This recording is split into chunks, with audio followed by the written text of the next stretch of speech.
तो जय जोहार, जय छत्तीसगढ़ संगवारी हो।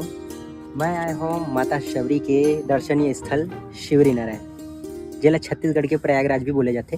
हाँ, ये वही जगह है जहाँ श्री राम जी ला माता शबरी है अपन जूठा बोरी खवाए रही सवे और लक्ष्मण जी है नहीं खाए रही। और यह 3 नदी के संगम है, महानदी, शिवनाथ नदी और जोक नदी। प्रयागराज में जैसे संगम है उसने अनुभूति यहाँ पे तो मिलते।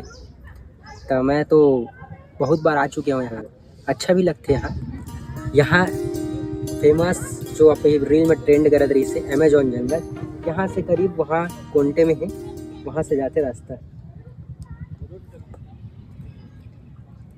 और नाव के भी आनंद ले सकते हो आप, मात्र 50 रुपये टिकट हवे। और शिवरी नारायण एक ऐसे जगह हवे, बहुत सुंदर सी जगह। तो सभी से निवेदन है बिल्कुल एक बार शिवरी नारायण आओ और माता शबरी और श्री राम जी के दर्शन करो। वन पथ गमन शिवरी नारायण। जय जवाहर।